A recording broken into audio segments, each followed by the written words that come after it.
Good evening, everyone. This is your evening news recap. I hope all of you guys are having a wonderful day. My day has been pretty solid to some degree.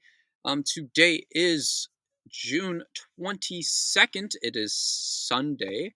Hope all of you guys are doing well. Monday's tomorrow. Weekend's coming, or not, weekend's coming to a close, not coming up. So, hope all of you guys had a wonderful weekend. Hope you guys got a good amount of relaxing. I know politically and war wise, the world has been very stressful. But outside of that, I hope all of you guys are doing well. This is your nightly news podcast on all the news throughout the day that I come across, giving you my take as somebody who aspires to be a politician after I graduate college. Overall, just a little update for you guys about this weekend. Very likely, I will be either taking the weekend off or having just putting the news recap into one day. Um, Pokemon Go Fest this weekend, pretty much. So I'm gonna be, hanging out with some friends for the last time before college, and catching some Pokemon. So, you know, just a little heads up for you all. Likely either there won't be a recap this weekend, or there will be just one. I'll let you know kind of later into the week. It'll kind of just be a play by play, however it ends up.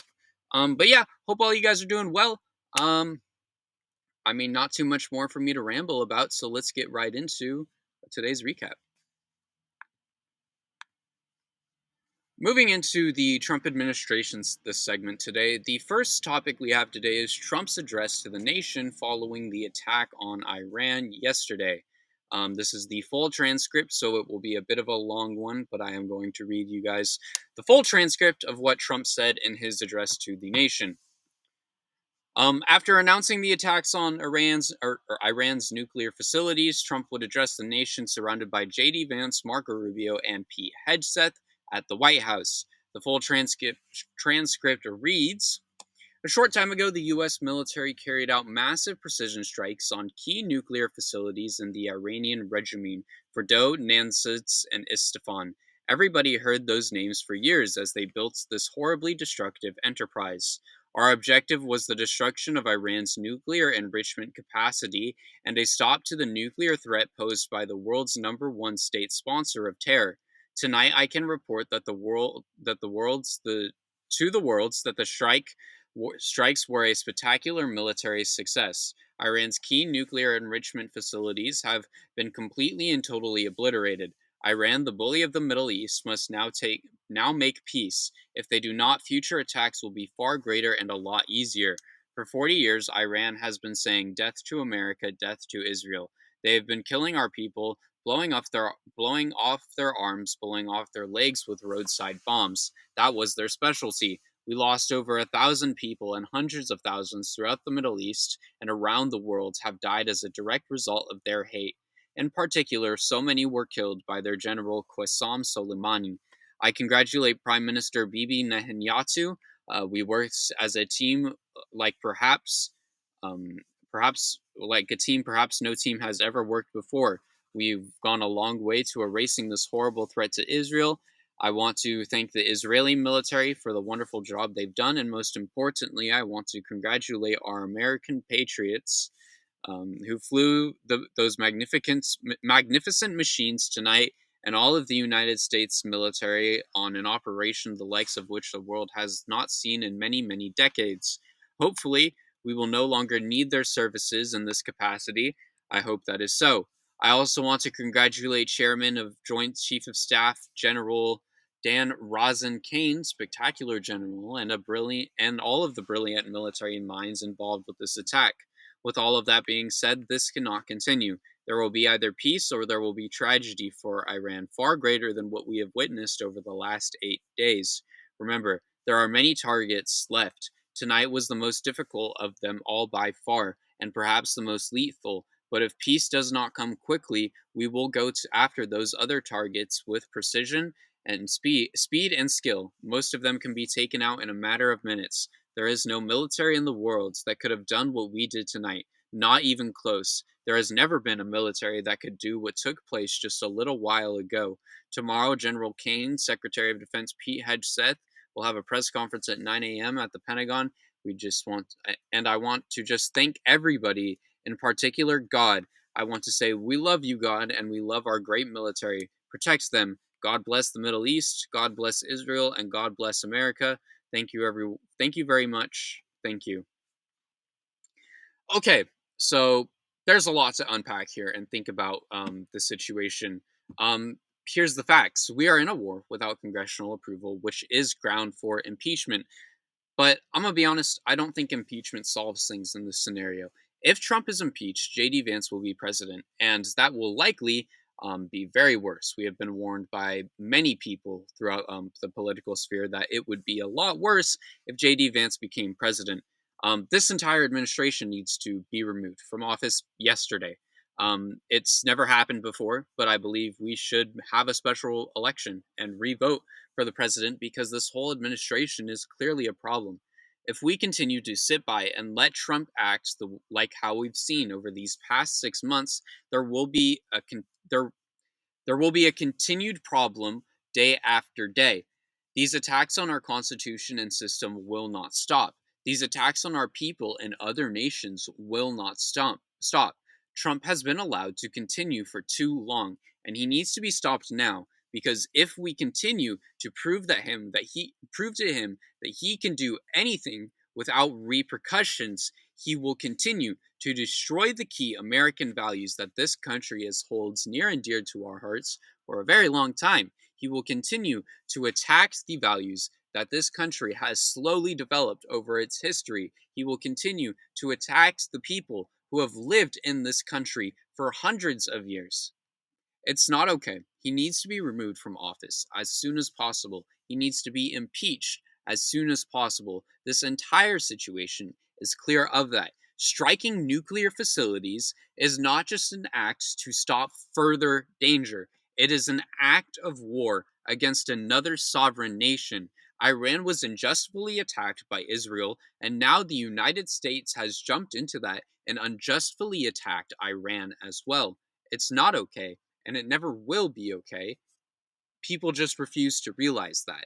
It's not anti Semitism to say that. It's not going against the United States government to say that. It is a fact that the government and the country of Iran was attacked for no reason. There is no nuclear weapon in Iran, and both the United States and Israel partook in taking out those attacks on the country, and not only impacting their government but impacting the energy facilities that their government uses to provide energy for their people.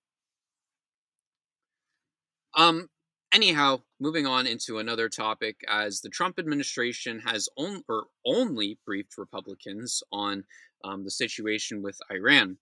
Trump and his team were in contact with top congressional Republicans before his strikes on Iran, but not a single top Democrat were told of his plans until after the bombs were dropped. The two top Republicans in Congress, Mike Johnson and John Thune, were notified of strikes ahead of time, according to GOP sources.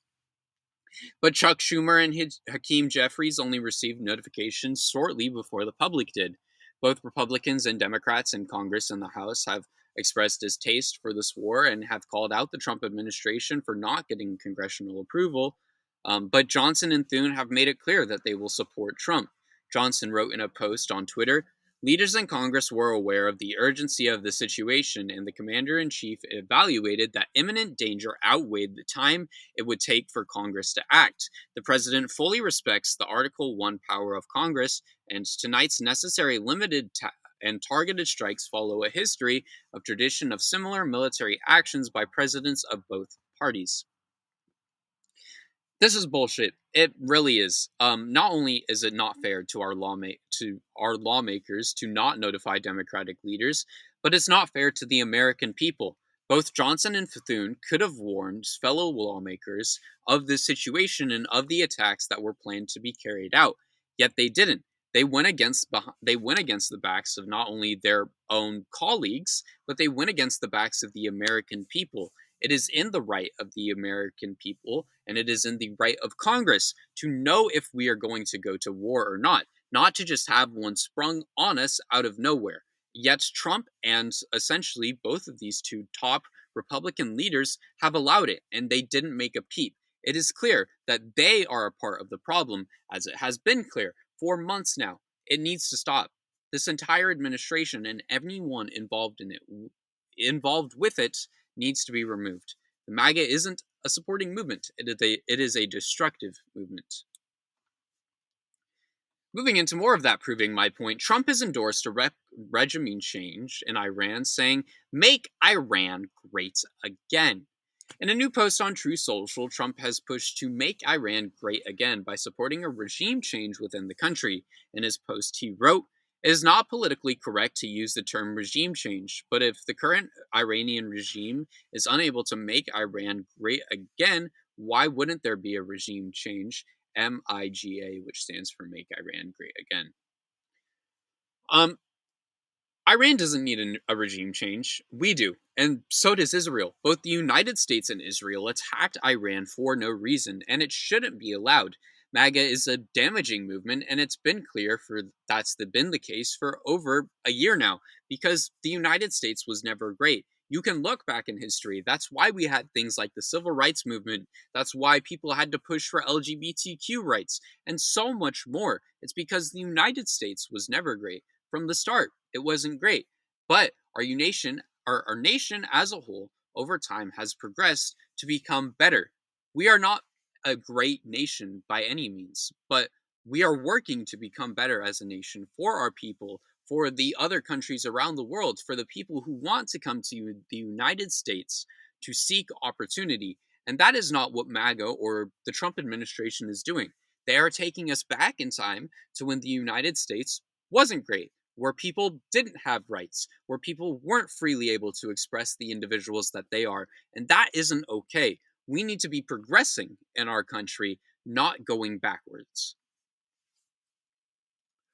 Moving right on into the United States and Israel versus Iran war, cities are on high alert following the attack on Iran. Major cities across the U.S. are on heightened security after a terrorism advisory warning. A bulletin from the National Terrorism Advisory warns a heightened threat environment in the United States following the attacks on Iran. The bulletin does not contain any specific threats, but warns of a low-level cyber attacks against the U.S. Networks by pro-Iranian hacktivists and are likely cyber actors affiliated with the Iranian government that may conduct attacks against U.S. networks. Speaking on cyber attacks for a little bit, has anyone else struggled to access internet services today? All over California Central Valley, there has been outages, so I wonder if that's just a local thing or a result of this. For my struggles today, this morning I went to post my morning news TikTok as I do, and it took 3 hours, maybe even longer, for that TikTok to upload. It was insane. So I don't know if that was a result to this or maybe just a result to local power outages along my county and throughout the Central Valley of California. So let me know in the comment section below if you're from the United States and you have struggled with internet or service struggles at all. Anyhow, Iran's nuclear site has been severely damaged. After claims from the Trump administration that Iran's nuclear sites were totally destroyed, satellite imagery has said otherwise. The images have shown clusters of bombs on the site, but not enough to destroy the entire facility. According to Jeffrey Lewis, a professor at Middlebury Institute of the International Studies in Monterey, some really important things have been hit, but he went on to say, if this ends here, it really is an incomplete strike. In particular, he said the strikes haven't touched Iran's stocks of uranium. He said, I think you have to assume that significant amounts of the enriched uranium still exists, so this is not over by any means. This is kind of what I figured. It would be pretty hard to destroy an entire underground bunker from outside, even if you know the location. I mean, you can't see from the outside how large it is. You can't see the direct targets you're specifically hitting, and so much more. So it's not shocking. But this was the first time that we did see the GBU-57 bomb in action, and I'm sure that bomb will only get better because of this, and I'm sure stronger bombs will only be developed because of this, because that's kind of the American way. If something doesn't work, make something bigger and better. Anyhow, the United States has urged China not to close the Strait of Hormuz. The United States Secretary of State Marco Rubio has called on China to prevent Iran from closing the Strait of Hormuz. The route is responsible for the transportation of 30% of the world's crude oil. Rubio said on Fox News, I encourage the Chinese government and Beijing to call them about that because it heavily depends on the Straits of Hormuz for their oil. This came after Iran's foreign minister said that the Islamic Republic reserves all options to defend its sovereignty, and after the Iranian reports came out that Iran's parliament backed closing the strait. My cat's right there. Hello, Ginger. He's standing on the fence. I don't know if I'm going to be able to get his attention, so we're just going to... Maybe I'll try. Hold on. Ginger, what are you doing? Come here. Come here, bud. Come on. Come here. Come here, kitty. I don't think it's going to happen. I think he likes sitting on the fence, unfortunately. Anyways, we're gonna move back into the news for my response to this. This would raise prices about everything around the world. 30% of the world's crude oil comes through this very essential passage, and it would. Oh my gosh! Hold on, this is a even better distraction.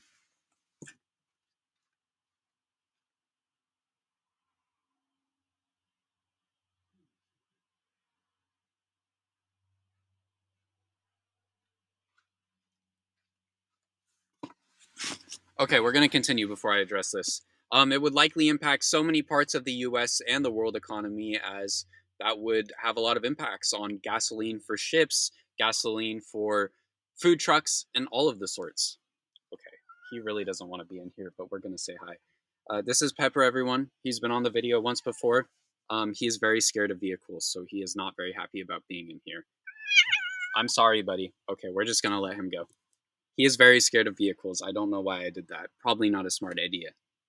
Poor guy. He's not going to want to hang out with me later now because of that. That was a dumb idea on my part. Oops. Anyways, I love my cat.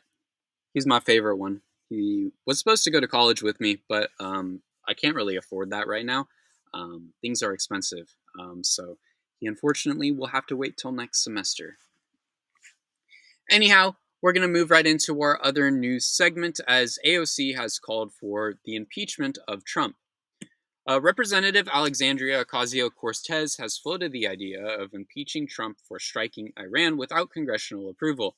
In a post on Twitter, she wrote, "The president's disastrous decision to bomb Iran without authorization is a grave violation of the Constitution and congressional war powers. He has impulsively risked launching a war..." What the fuck? A bird just flew into my window. Holy, that scared me. Sorry. He has impulsively risked launching a war that may ensnare us for generations. It is absolutely and clearly grounds for impeachment. Trump should be impeached. He needs to go. There's very few things I ever disagree with AOC on, but overall, her and I have similar opinions and mindsets to some degree, especially on this one. He needs to be gone and impeached. Although she did drop the DSA for the Democratic Party, which I think was a horrible decision, she does tend to still have more socialist values that we need here in the United States. So I'm very excited to see, what happens when me and so many others with those values similar to her, make it into office. I think we could really get it done if we had multiple people with those more socialist beliefs. And I think we could really shift the United States away from a two-party system to a multi-party system, which, I don't think we'll be able to ever get away from parties in this country. But, I think overall that would be great if we could have a multi-party system rather than just two. There are options, of course, but they never really gain any traction, unfortunately.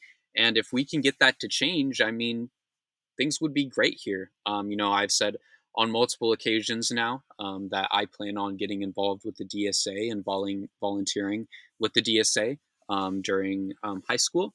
That is one of my main goals throughout, or not high school, throughout college. My apologies. Just to, get a little bit more experience, meet some people within the organization, and overall kind of establish myself as someone who wants to run.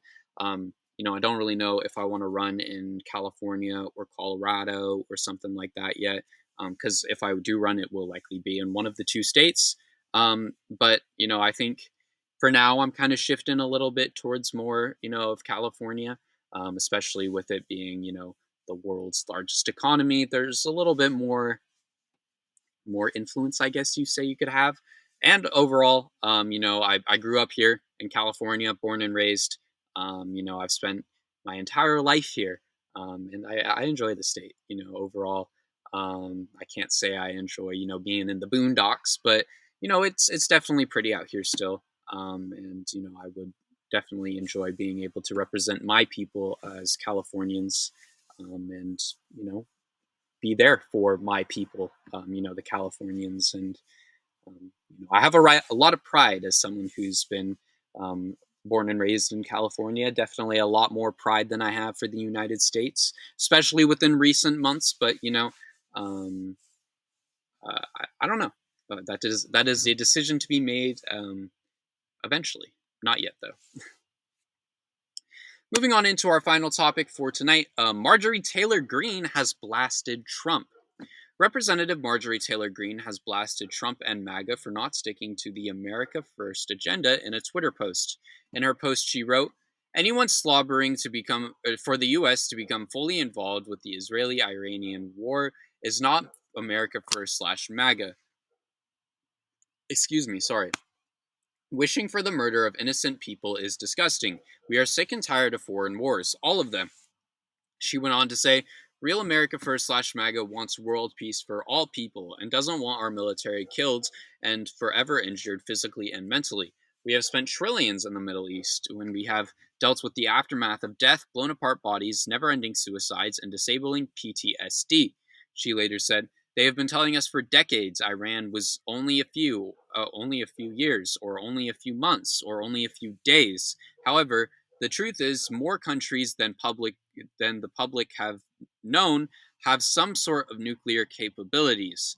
It is not anti-Semitic to ask these questions. It is fair critical thinking and honest dialogue."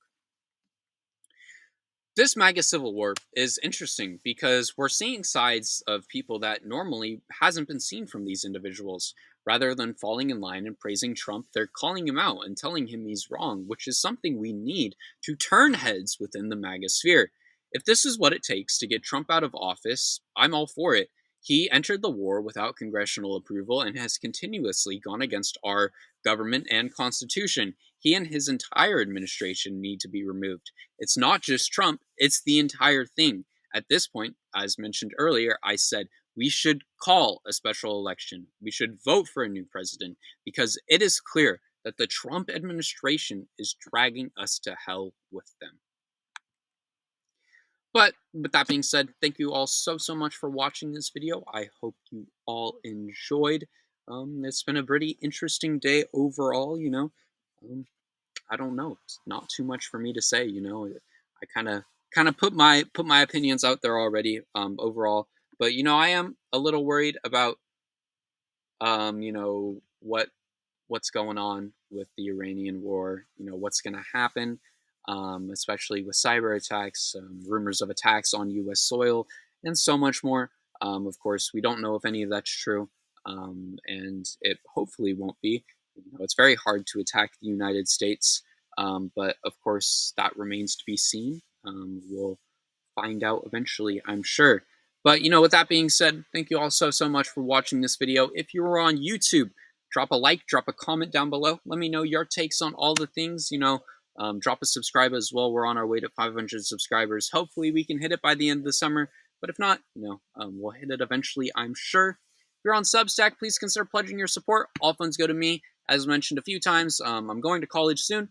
All funds will help me pay for food, clothing, all those sorts of things. But if not, you can always subscribe for free. Truly, I do appreciate all forms of support on this content. It means the world to me that you guys continue to come and watch these episodes day after day. So thank you all so much.